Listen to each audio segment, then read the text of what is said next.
Hola, ¿qué tal amigos? Buenos días, buenas tardes y buenas noches. No importa la hora que sea, por la mañana, por la tarde, por la noche, siempre es un gran momento para aprender español con Profesor Pablo. We continue on through our journey in the present subjunctive and past subjunctive. Remember, we differentiated Spanish into 3 levels: basic, intermediate, and advanced. If you want to get to the advanced level, you have to be able to conjugate verbs in either the present subjunctive or the past subjunctive. We're finding out that it's quite easy.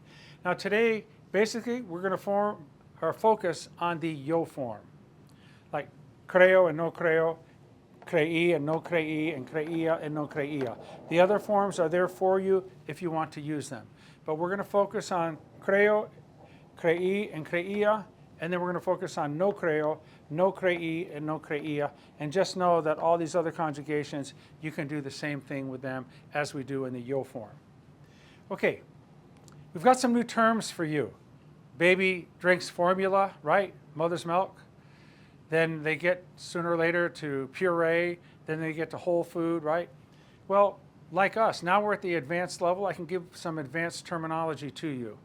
We know there are 10 keys on the Spanish verb piano. 0 is infinitive, 1 is the ing, ando, yendo, 2 is the past participle, ed, aldo, ido, 3 is the present, 4 is the preterite, 5 is the imperfect, 6 is the future will, 7 is the conditional would, and 8 and 9 are the 2 subjunctives, right? Well, there are essentially 7 verb tenses from present to past subjunctive. 0, 1, and 2 are not verb tenses. They're an infinitive and 2 participles. So of our 10 verb numbers, 7 are verb tenses.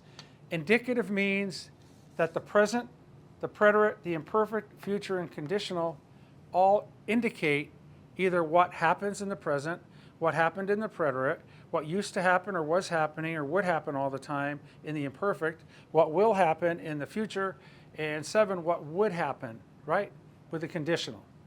They call those indicative because they indicate.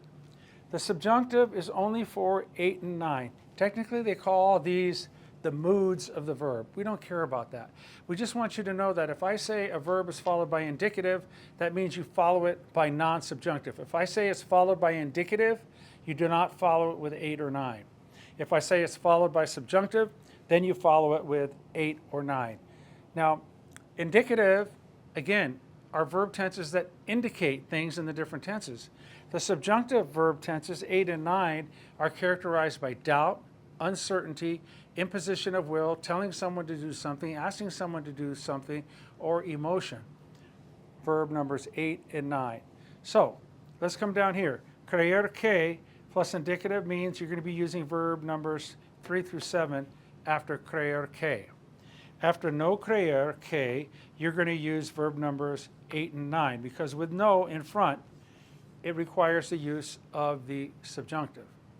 Okay, let's practice. I think I'm going to the party. Creo que voy a la fiesta. I don't think I'm going. No creo que vaya. I think it's cold outside. Creo que hace frío afuera. I don't think it's cold outside. No creo que haga frío afuera. These sentences in English are so incredibly simple, but in Spanish, they're elite level, advanced level, subjunctive, advanced, okay? Here's one. I think it's raining outside.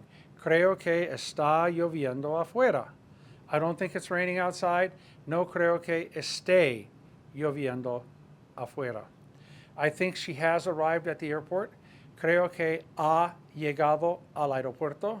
Ha llegado, a is a to, past participle, a is a present tense of haber, has a, and llegado is the to, past participle, hado, ido, of llegar.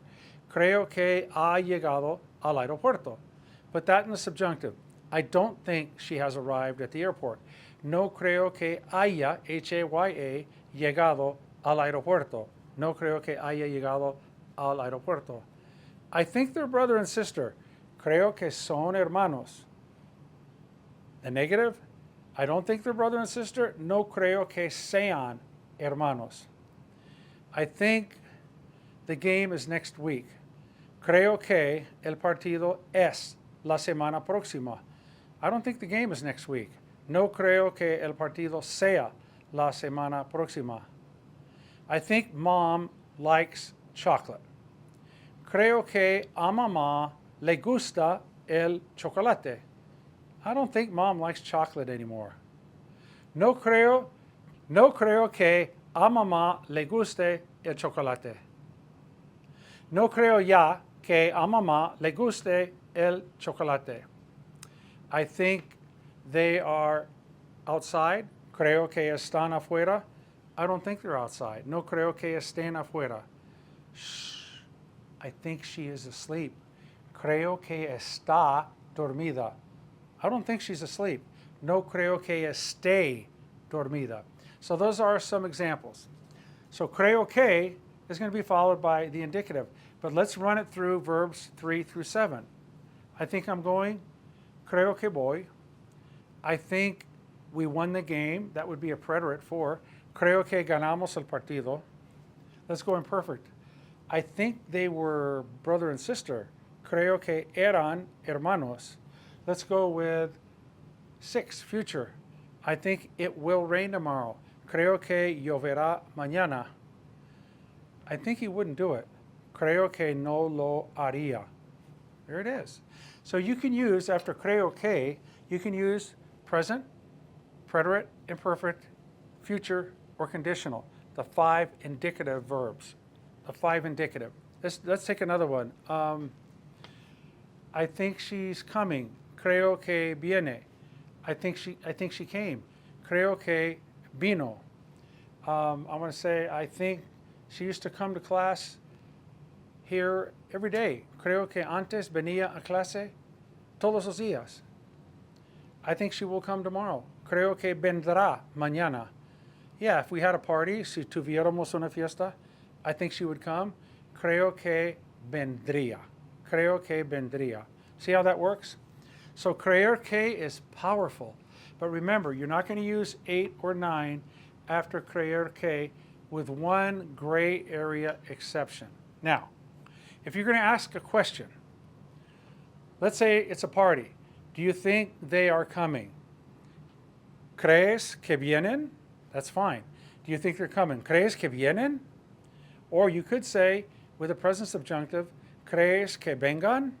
If you say vengan, there's more doubt, there's more uncertainty.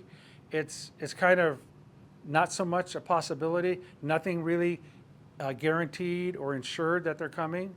But if you're excited and someone's talked about, yeah, they were going to come because they're going to do this, this, and that, and you say, ¿de verdad crees que vienen? Do you think they're coming? That's okay. That follows what we've done. Creer que plus indicative. Number 3, vienen. But subjunctive, we could slip an 8 in here if, in a gray way, gray area, nuance, right? A sutileza, if you're really doubtful and not so sure they're going to come. ¿Crees que vengan? Do you really think they're going to come? You're excited. Somebody owes you $1,000, and your buddy told you that he's coming with the money, and you say to your buddy, ¿Crees que tiene el dinero? Do you think that he has the money? There's like certainty. There's an anticipation. There's a likelihood that he's going to have the money. But if no one has said anything that to you, and you know the person is not reliable, and someone says, yeah, va a traer el dinero, he's going to bring the money, you say, ¿de verdad crees que tenga el dinero? You crees que traiga el dinero? Do you really think he's going to bring the money? So there's the rub right there. So there are always exceptions, there are gray areas, and there are nuances, subtleties, sutilezas, and that is one. So what do we want you to know up to this point? Verbs have 2 moods. Verbs that are subjunctive, 8 and 9, are characterized by doubt, uncertainty, telling people to do something, asking people to do something, or emotion, like, I'd like for her to do that. I love for that to happen. Okay, that is the subjunctive. Verb numbers 3 through 7, present, preterite, imperfect, future, and conditional, those 5 are indicative because they indicate what happens in the present. They indicate what happened in the preterite. They indicate what used to happen or would happen or did happen all the time in the imperfect. They indicate what will happen in the future, and they indicate what would happen in the conditional. So that's a new term. Indicative means non-subjunctive. Remember, language is fluid. everybody is their own proprietor of the Spanish language, the words that come out of their mouths, right? And everybody is going to have their own way of communication. I want you to be aware that when you ask a question with creer que, if it's something really doubtful and distant and not likely, you can throw in the present subjunctive. If it's something that's likely, you feel like it's going to happen, ¿crees que tiene el dinero? ¿Crees que vamos a ganar? Do you think we're going to win? For example, do you think we're going to win? ¿Crees que vamos a ganar? You're thinking you're going to win, and you say, ¿crees que vamos a ganar? And the person say, or you could say, like if there's a lot of doubt, ¿crees que vayamos a ganar? And so that's the gray area. That's the difference between creer que with an indicative, like in the present, or creer que with a present subjunctive. In the question. But in a statement, if you're making a statement, not a question, you're going to follow the rule. Creer que plus indicative, verb numbers 3 through 7. Now, let's take a look at here with it. Let's go into the past. Creí que. I thought they were brother and sister. Creí que eran hermanos. I didn't believe they were brother and sister. No creí que fueran hermanos. Let's say, past subjunctive, right? Fueran. Let's say that they just said they were brother and sister like 10 minutes ago, and you tell your buddy after you found out that they weren't, you say, yo no creí que fueran hermanos, or yo nunca creí que fueran hermanos. I didn't believe they were brother and sister, okay? But let's say over the years, there was a boy and a girl that always claimed to be brother and sister, right? But you never believed it during all that time in the past. You'd say, yo no creía que fueran hermanos. Here we go again, preterite versus imperfect. The preterite is a reactionary, one-time thing. Creía, the imperfect, is an over time, in the past, something that you had been thinking for a while. It just didn't happen immediately. It's something pre-existing, something that you had thought for a long time. Let's do another one. I thought you were coming. Creí que venías. There's your imperfect. Creí que venías, okay? And you want to say, I didn't believe you were coming. No creí que vinieras. No creí que vinieras. I didn't think you were coming. I thought it was going to rain. Creí que iba a llover. I didn't think it was going to rain. No creí que fuera a llover. Fuera comes from the verb ir and also the verb ser. The verb ir and ser are two of the top 10 verbs in Spanish, okay? Again, I thought the test was today. Creía que el examen era hoy. Over the last couple of weeks, it was your thought that the test was today. Creía que el examen hoy. And then you want to say, uh-oh, I screwed up, right? I wasn't thinking the test was today. No creía que el examen fuera hoy. Okay? That is why the subjunctive is advanced Spanish, because a lot of people are not going to get it. I did not believe he told the truth. No creí que dijera la verdad. That's power pack stuff. You got to be on your A game to use the subjunctive. And that is why it is advanced level. The only two things that put you in the advanced level are the present and past subjunctive. Once you can use those correctly, that's advanced level Spanish. Beginning level Spanish is using the present tense and the infinitive, right?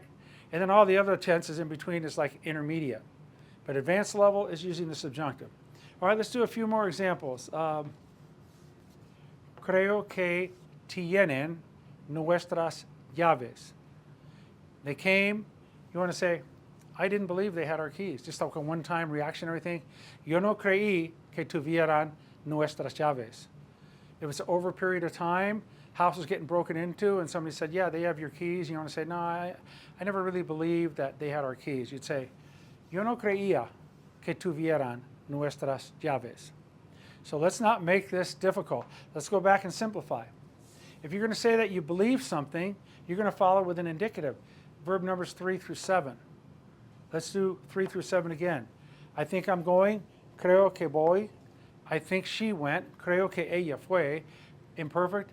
I think the games were on Sundays. Creo que los partidos eran los domingos. I think it will rain tomorrow. Creo que lloverá mañana. I think I think he wouldn't do it. Creo que no lo haría. So there you go. It's not difficult, but there are some different facets to creer que and no creer que. What I recommend for you right now is stay right here. No creo and creo. And once you get better, then you can start stepping out into unknown territory. And we're going to come back over creer versus no creer, and we're going to show you some other verbs that are done identically to creer and no creer, and we'll have the common form of each. I think there's 5 more or so here, and then we'll do some more practice, okay? Remember, creer in the preterite, creí, creíste, that accent mark is to break up the diphthong. Creyó, that accent mark is because any word that ends in a stressed vowel gets an accent mark because it breaks both the rules of pronunciation, right? Creí, same thing.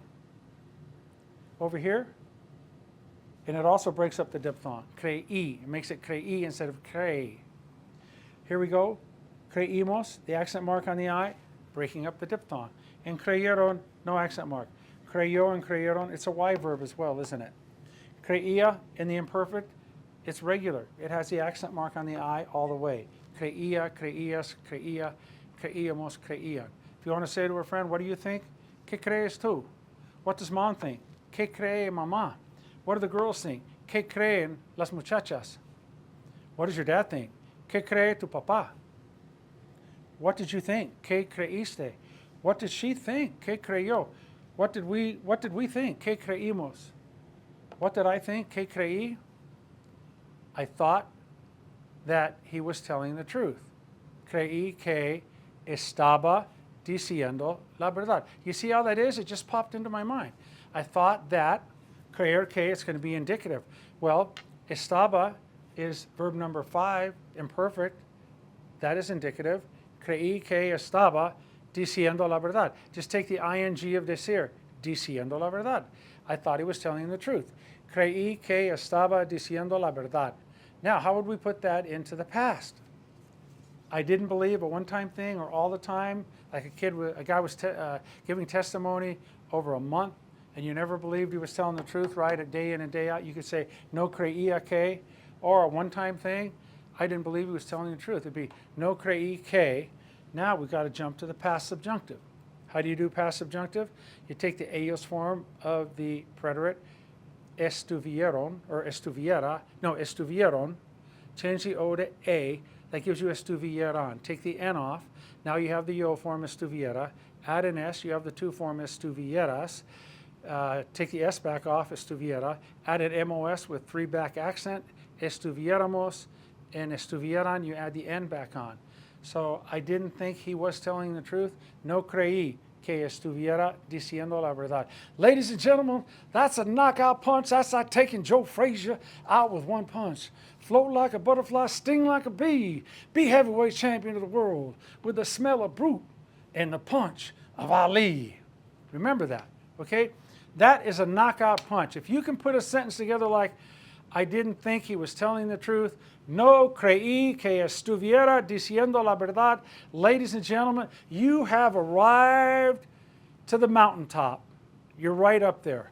You're in elite land, right? Elite land. Mount Rushmore, Hall of Fame. Okay? All right, so now, this is our first experience with creer que and no creer que. We don't expect you to be experts.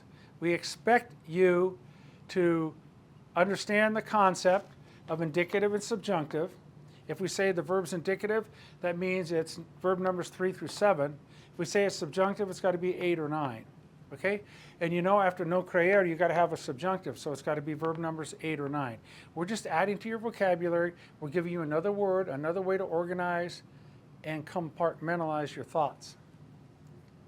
Creer que can be followed by 3 through 7. No creer can be followed by 8 or 9. Again, I recommend at the beginning, keep it simple and start with creo que and no creo que. That's what I want you to do. Start making examples. Let's do some more again. I think she's a very nice person. Creo que ella es una persona muy linda, una persona muy buena, muy simpática, muy amable. I don't think she's a very nice person. No creo que sea una persona amable. I think we're going. Creo que vamos. I don't think we're going. No creo que vayamos. Okay? I think it's raining outside. Creo que está lloviendo. I don't think it's raining. No creo que esté lloviendo. I think the airport is closed because of the snow. Creo que el aeropuerto está cerrado por la nieve. I don't think the airport is closed because of the snow. No creo que el aeropuerto esté cerrado por la nieve. Make sentences up and do it right. Make one in the creo que with the present tense, and then turn it around and make it negative in the present tense. No creo que. Again, I think we're going. Creo que vamos. I don't think we're going. No creo que vayamos. I think it costs a lot of money. Creo que cuesta mucho dinero. I don't think it costs a lot of money. No creo que cueste mucho dinero. Now, if you really want to get brave and get on the edge of the diving board, the high dive, try a no creí. Or try a creí que and a no creí. Now, if you do a creí que, then you're doing creía que, because it's all the same. This is like a one-time reactionary, immediate type thing. And creía is you are thinking that thought over a period of time in the past, okay? It just didn't start at the instant you thought it. Whereas when you say creí que, it's just something that kind of came to you, reactionary, boom. All right. I thought the store was closed. Creí que la tienda estaba cerrada. I didn't think the store was closed. No creí que la tienda estuviera cerrada. Okay? Let's say there's a store in a shopping center miles away you were going to go visit. And you get there and you tell your buddy, it's la tienda está cerrada. The store's closed. And he says, yo creía que la tienda estaba cerrada. And your buddy would say, pues yo no creía que estuviera cerrada. Okay? That's it. Creer versus no creer. Again, focus on creo que and no creo que. Do the one in the present, and then do the one in the negative present. And then try a creí que or no creía que. Creí que, no creí que with a past subjunctive. Creí que you're going to follow with preterite or imperfect. And creía que, the same thing, preterite or imperfect. For example, I thought that he told the truth. Yo creí que él dijo la verdad. Or over time, I thought that he told the truth, like he testified a week ago and every day you were thinking he told the truth. Yo creía que dijo la verdad. Now let's make those negative. I didn't think he told the truth. No creí que dijera la verdad. I didn't believe over a period of time that he told the truth. No creía que dijera la verdad. All right, if you can do these, that's way beyond my expectations. Way beyond my expectations. So kudos to you. Kudos to you if you can do these, right? In the creer que mode and then the no creer que mode. But I expect, I hope that you guys, and I believe that you guys, there it is, I believe you guys can do it. Creo que ustedes pueden hacerlo. The negative, I don't believe you can do it. No creo que puedan hacerlo. You see how common it is to say in English, I think that or I don't think that? Now you know which way to go, right? Again, if you can do the creo que and no creo que, A+, marvelous, fabuloso, maravilloso, tremendo, increíble, fantástico, exquisito. If you can do these guys, why don't you come here, take my stick, write up your big board as you start doing the lesson because you are there. So thank you so much. That's it for now. Hasta pronto. This is your Profesor Pablo signing off with over and out. Cambio fuera.